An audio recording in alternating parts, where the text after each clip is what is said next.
तो जैसा कि हम लोगों ने पिछले एपिसोड में देखा, सजियो ने एक काफ़ी हाई क्लास लेवल का सर्वेंट को समन कर लिया था। अब आगे तो फेट स्ट्रेंज फेक का एपिसोड 2 एक्सप्लेन करने से पहले मैं आप लोगों को एक वॉच ऑर्डर बताना चाहता हूँ कि पहले आप लोगों को एक मूवी देखनी पड़ेगी, उसके बाद एपिसोड 1 फिर एपिसोड 2। तो जैसे कि मैंने एपिसोड 1 को ऑलरेडी एक्सप्लेन कर चुका हूँ, बट उससे पहले आप लोगों को एक मूवी भी देखनी ज़रूरी है, तो तभी आप लोगों को स्टोरी अच्छे से समझ में आने वाली है। तो आज की वाली वीडियो में मैं पहले आप लोगों को वो मूवी एक्सप्लेन कर दूंगा, उसके बाद फिर मैं एक एपिसोड 1 का भी रिकैप डाल दूंगा एंड उसके बाद मैं सीधा फिर एपिसोड 2 को एक्सप्लेन करूंगा। अगर जिन्होंने एपिसोड 1 देख लिए हैं एंड जिनको कुछ भी कन्फ्यूज़न है तो वो डायरेक्ट ये वाला वीडियो देख लें, जिसमें मैं पहले मूवी को एक्सप्लेन करने वाला हूँ, उसके बाद फिर एपिसोड 1 को एंड फिर एपिसोड 2 को। एंड जिसको डायरेक्ट एपिसोड 2 देखना है मैं टाइमलाइन दे देता हूँ भाई, तुम लोग जाके डायरेक्ट एपिसोड 2 को भी इंजॉय कर सकते हो। बट ये भाई हाईली रिकमेंडेशन है कि भाई तुम ये वाला मूवी एक्सप्लेनेशन देख लो, क्योंकि एपिसोड 1 में जैसे कि हम लोग को स्टार्टिंग में ही दिखाया गया था कि डेजर्ट में वो गड्ढा कैसे हुआ है, तो ये सब भाई एक्सप्लेन हो जाएगा मूवी देखने से, तो जो कि मैं एक्सप्लेन करने वाला हूँ मूवी वाला। तो आज की वाली वीडियो काफ़ी लंबी हो सकती है, शायद आधा घंटे की भी हो जाए, लेकिन दोस्तों यार पॉपकॉर्न लेके बैठ जाओ, क्योंकि बहुत अच्छा मैं एक्सप्लेनेशन करने वाला हूँ एंड बहुत काफ़ी ज़्यादा मज़ा आने वाला है इस वाली वीडियो में। तो सबसे पहले तो मैं मूवी एक्सप्लेन कर देता हूँ, फिर एपिसोड 1 का रिकैप भी दे दूंगा एंड सीधा फिर एपिसोड 2 को एक्सप्लेन कर देंगे। एंड जिन्हें भाई सीधा एपिसोड 2 देखना है तो मैं टाइमलाइन दे देता हूँ, सीधा आप लोग टाइमलाइन देख सकते हो। तो एपिसोड की स्टार्टिंग में हम लोग एक लड़के को देखते हैं जो कि एक सुनसान एरिया में कुछ रिचुअल परफॉर्म कर रहा होता है, जिससे एक सर्वेंट को समन किया जा सके। हम लोग थोड़ी देर बाद देखते हैं वो जब पूरा मंत्र पढ़ चुका होता है, बहुत ज़्यादा लाइटनिंग एंड पूरा गुफा वगैरह हिलने लग जाता है। उसके बाद सीन कट हो जाता है। नेक्स्ट सीन में हम फैडलस को देखते हैं जो कि एक बुढ़े से पूछ रहा होता है कि क्या लगता है होली क्रीम वॉर क्यों हो रहा है, जिसमें वो बुढ़ा बोलता है मुझे नहीं पता, लेकिन ये होली क्रीम वॉर जो हो रहा है उसमें कुछ मुझे गड़बड़ लग रहा है। उसके बाद फैडलस बोलता है कि ये होली क्रीम वॉर तो जापानीज लैंड में होना चाहिए, तो फिर ये अमेरिका में क्यों हो रहा है, जिसमें ये बुढ़ा बोलता है क्लॉक टावर में लॉर्ड एल्मोई ने कुछ एबनॉर्मलिटी सेंस किया है और हम लोग उसी को इन्वेस्टिगेट करने आए हैं, है ना स्टार्टिंग में। एंड हम लोग देखते हैं उसने एक बहुत हाई लेवल का सर्वेंट को समन किया है जो कि एकदम स्वैग से बैठे होते हैं, एक किंग वाली वाइब दे रहे होते हैं, जिसमें लड़का देख के हंसने लगता है एंड बोलता है कि मैंने कर दिखाया, मैंने एक बहुत अच्छे हाई लेवल क्लास के सर्वेंट को समन किया है। जिसमें सर्वेंट बोलता है कि क्या तुम ही हो वो जिसने मुझे जगाया है। ये सुनकर लड़का बोलता है हाँ मैं ही हूँ तुम्हारा मास्टर। एंड जैसे ही वो ये चीज़ बोलता है उसका एक हाथ गायब हो जाता है, जिसमें सर्वेंट बोलता है ये क्या हुआ, बस तुम्हारे अंदर इतनी ही दम थी। तब हम लोग देखते हैं पीछे से एंट्री होती है एक बच्ची की, जो सर्वेंट को बोलती है किंग मुझे माफ़ कर दीजिए, मैंने आपसे बिना पूछे ही इस लड़के का हाथ उड़ा दिया। यहाँ हमें पता चल जाता है कि ये सर्वेंट कोई मामूली सर्वेंट नहीं होता, बल्कि ये सर्वेंट में का किंग होता है। फिर हम लोगों को बताया जाता है कि कुछ इनकम्प्लीट डाटा की वजह से समनिंग सिस्टम अनस्टेबल हो जाता है, जिसके कारण इरेगुलर सर्वेंट्स, मिसिंग क्लासेस और अनप्रेडिक्टेबल मैजिकल फिनोमिना क्रिएट होते हैं। इस सिचुएशन को इन्वेस्टिगेट करने के लिए क्लॉक टावर से 2 मेज को भेजे जाते हैं। एक तो फ्लैडलस होता है जो कि हम लोग देखें एंड ये बुढ़ा लैंगले होता है, लेकिन यहाँ पर फैडलस उन्हें बिट्रे कर देता है और अपनी मिलिट्री स्क्वाड के साथ लैंगले को शूट करवा देता है। बिल्कुल काम और कॉन्फिडेंट होते हुए फ्लैडलस रिवील करता है कि वो एक अमेरिकन ऑर्गेनाइजेशन का एजेंट है। उसके लिए ये फेक ग्रेल वॉर सिर्फ एक मैजिकल एक्सपेरिमेंट नहीं, बल्कि एक पॉलिटिकल मैसेज है, ये दिखाने के लिए कि अमेरिकन क्लॉक टावर के बिना भी अपना सुपरनेशनल पावर बना सकते हैं। वो जानता होता है कि उसने सिर्फ लैंगले के पपेट डिस्ट्रॉय किया है, असली लैंगले अभी जिंदा है। दूसरे सीन में हम लोग एक इमॉर्टल लड़के को देखते हैं जिसका नाम जेस्टर होता है। एक टाइप से ये मरा हुआ है लेकिन जिंदा भी है। अगर सिंपल वर्ड में बोला जाए तो ये एक टाइप का वैम्पायर बन चुका है। वो वैम्पायर ट्विस्टेड ग्रीन के साथ असैसिन सर्वेंट को समन कर लेता है, जिसका हर मूवमेंट हसन शाबा की लेजेंडरी स्टेल्थ को रिफ्लेक्ट करता है। असैसिन तुरंत अटैक करती है और अपने मास्टर को ही मार देती है, लेकिन जेस्टर तो इमॉर्टल था एंड उसका नेचर भी वैम्पायरिक था, जिसके कारण वो ऑलमोस्ट इंस्टेंटली रिवाइव हो जाता है। एंड फिर वो वहाँ से चला जाता है एंड चुपके से असैसिन को ऑब्जर्व करता है, उसे कंट्रोल करने की बजाय। यहाँ पे हम लोगों को क्लॉक टावर का सीन दिखाया जाता है, जहाँ पे फ्लैट वॉर की प्रिपरेशन ओवर हियर कर लेता है और लॉर्ड एलमोई से अमेरिका जाने की परमिशन मांगता है। लेकिन लॉर्ड एलमोई बोलते हैं कि तुम बेवकूफ़ हो क्या, तुम वहाँ पे नहीं जा सकते, एंड उसे मना कर देते हैं। लेकिन फ्लैट हीरोज़ को देखना चाहता है और उसका मन होता है कि अगर वो हीरोज़ का दोस्त बन गया तो वर्ल्ड डोमिनेशन सिर्फ एक ड्रीम नहीं रहेगा। गलती से फ्लैट एक मैजिकल क्रिस्टल को गिफ्ट समझ लेता है और बिना जाने ही समनिंग रिचुअल परफॉर्म कर देता है। इससे वो समन करता है Jack the Ripper, berserk class के एक टेरिफाइंग एंटिटी जो ह्यूमैनिटी के फियर्स और मिथ से बना है। तो यहाँ पे हम लोग देखते हैं कि जैक की पावर है, वो किसी भी इंसान का रूप ले सकता है, किसी भी चीज़ का शेप ले सकता है एंड कुछ भी वो बन सकता है। एंड अगर वो कुछ भी ना बनना चाहे तो वो गायब रह सकता है। दूसरे सीन में हम लोग देखते हैं कि एक बंदा समनिंग स्पेल पढ़ रहा होता है एंड वो एक सर्वेंट को समन कर लेता है जिसका नाम इनकिडू होता है। एंड वो इनकिडू गलती से अपना मास्टर उस वुल्फ को बना लेती है। इनकिडू कोई नॉर्मल हीरोइक स्पिरिट नहीं बल्कि डिवाइन स्पिरिट के काफ़ी क्लोज है, जो कभी किंग का दोस्त था।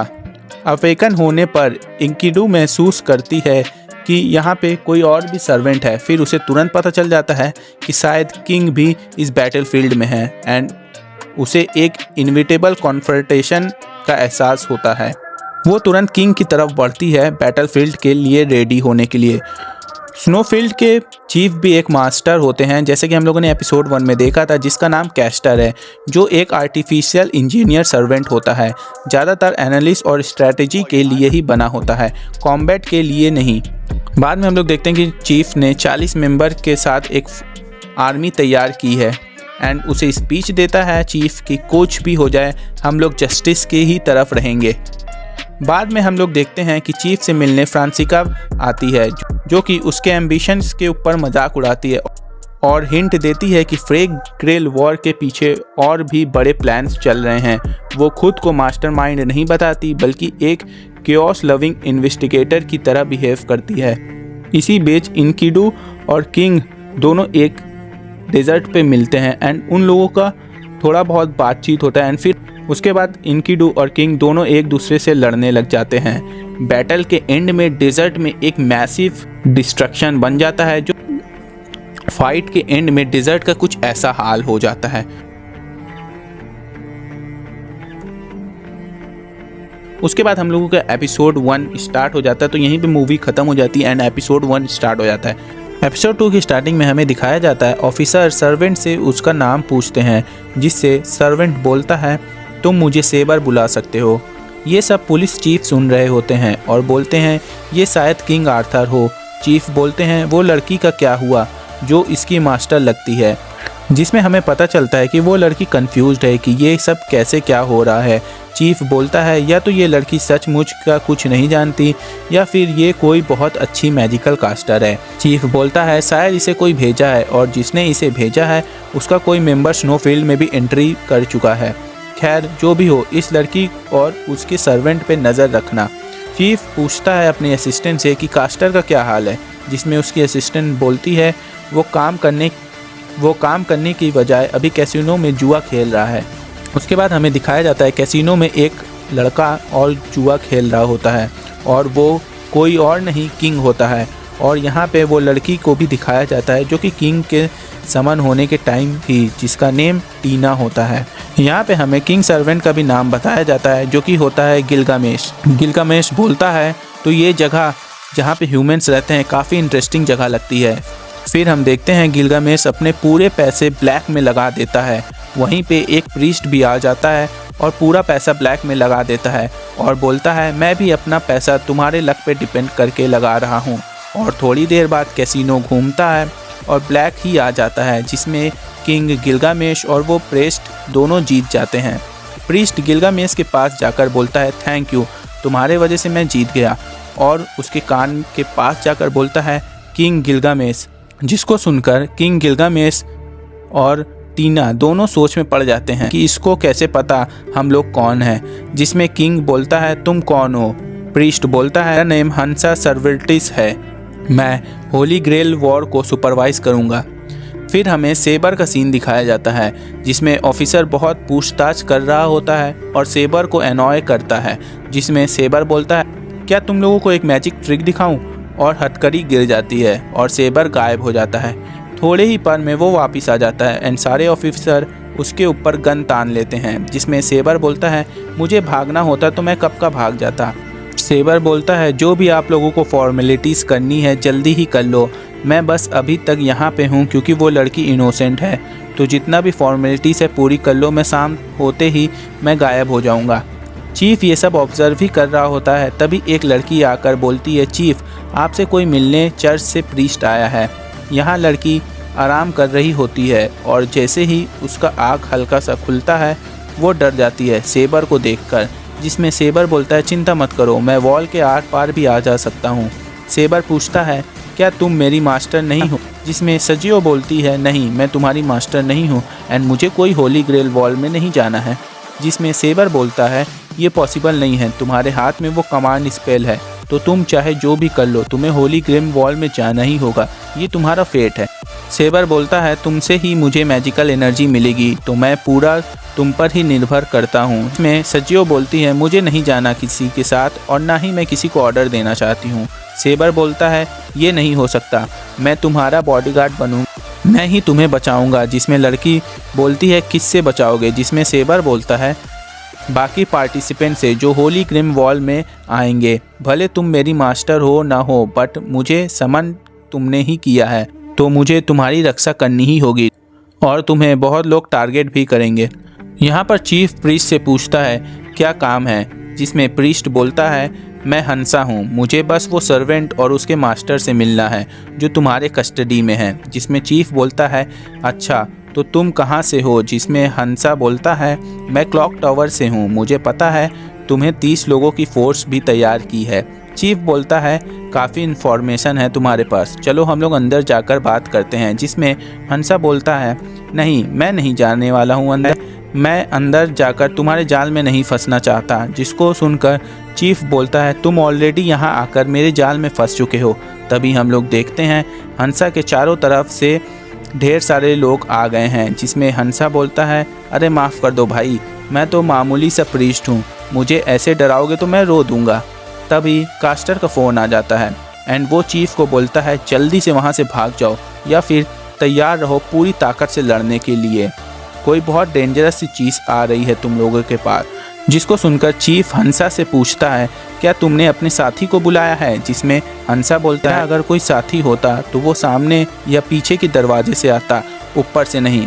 फिर हम देखते हैं वो सर्वेंट आ जाती है जिसको उस वैम्पायर ने समन किया होता है, जिसका नाम असैसिन होता है।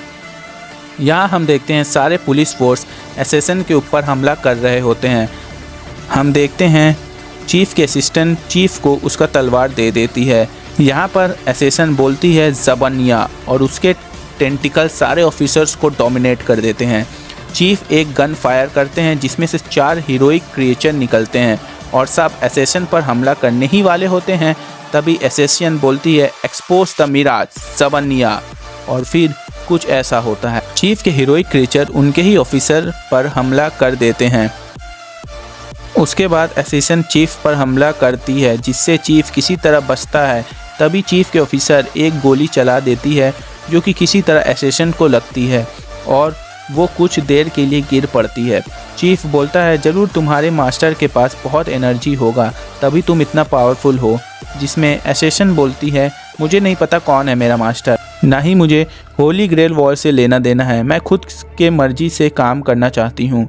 जिसमें चीफ बोलता है तुम पागल हो क्या, अगर तुम्हारा कोई मास्टर नहीं है तो तुम्हें अब तक गायब हो जाना चाहिए था। तभी हम देखते हैं एंट्री होती है उस वैम्पायर की जो कि ताली बजा रहा होता है और बोलता है तुम तो काफ़ी ज़्यादा स्ट्रांग हो असैसिन।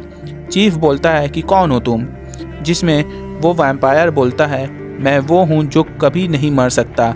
तभी एक ऑफिसर पीछे से स्वॉर्ड दिखाकर बोलता है वहीं रुक जाओ, बट एक ही झटके में उसका हाथ स्वॉर्ड सहित वैम्पायर के हाथ में आ जाता है और वो लड़का गिर जाता है। उसके बाद हम लोगों को दिखाया जाता है कि वो वैम्पायर किसी भी चीज़ को हाथ लगाता है एंड वो अपने मर्जी से उसे जला के राख भी कर सकता है। चीफ गन फायर करता है और हीरोइक क्रिएचर बाहर आते हैं बट वैम्पायर उसे एक ही झटके में मार देता है। उसके बाद वैम्पायर बोलता है ओह मैंने तो बताया नहीं, मेरा नाम जेस्टर है और मैं ही हूँ तुम्हारा मास्टर असैसिन। जिसमें एसेसन सोचने लगती है कि मैंने तो अपने मास्टर को मार दिया था, तो ये जिंदा कैसे है। जिसमें वैम्पायर बोलता है वैसे जो तुमने मेरे दिल को फोड़ा था वो काफ़ी इंटरेस्टिंग था। एसेसन को समझ आता है कि मैं इतनी स्ट्रॉन्ग क्यों हूँ, क्योंकि उसका मास्टर एक मॉन्स्टर है। एसेसन को समझ आता है कि मैं इतनी स्ट्रॉन्ग क्यों हूँ, क्योंकि उसका मास्टर एक मॉन्स्टर जो है। उसके बाद एसेसन वैम्पायर के ऊपर अटैक करनी ही वाली होती है कि वैम्पायर बोलता है मैं तुम्हारा मॉन्स्टर होने के नाते तुम्हें कमांड देता हूँ कि तुम अभी गायब हो जाओ, और एसेसन गायब हो जाती है। उसके बाद चीफ और उसके साथी बहुत सारे अटैक लॉन्च करते हैं, बट कोई भी अटैक उस वैम्पायर को टच नहीं कर पाता, और जो टच भी हो जाता है वो तुरंत ही जल के राख हो जाता है। उसके बाद वैम्पायर बोलता है क्या हुआ, कोई भी तुम्हारे ऑफिसर्स या कोई भी वेपन्स मुझे छू भी नहीं पा रहे हैं, है ना। तभी हम देखते हैं कि प्रीस्ट उसके ऊपर चाय फेंक देता है और हंसते हुए बोलता है मेरी चाय तुम्हें टच कर लिया है ना घटिया वैम्पायर। तो इसी के साथ हम लोगों का फेक स्ट्रेंज फेक का एपिसोड 2 ख़त्म हो जाता है। एंड हम लोगों को यहाँ पे भाई बहुत सारा एक्शन देखने को मिलता है, एंड ख़ास करके वो जो एसेसियन सर्वेंट का जो ज़बानिया था वो काफ़ी इंटरेस्टिंग लगता है। अगर आप लोग एनिमे सीरीज़ देखोगे तो बहुत मस्त है। मैं ट्राई किया हूँ कि यहाँ पे आप लोगों को कुछ एक्शन सीन्स को दिखाने का, बट ज़्यादा मैं दिखाऊंगा तो कॉपीराइट स्ट्राइक आ जाएगा। एंड अब हम लोग मिलते हैं एपिसोड 3 पे, एंड एपिसोड 3 भी आ गया। मैं बहुत लेट अपलोड कर रहा हूँ, तो फटाक से मैं इसको अपलोड करने के 1-2 दिन में ही एपिसोड 3 भी अपलोड कर दूँगा। तो मिलते हैं नेक्स्ट एपिसोड में, तब तक के लिए bye, take care and love you all.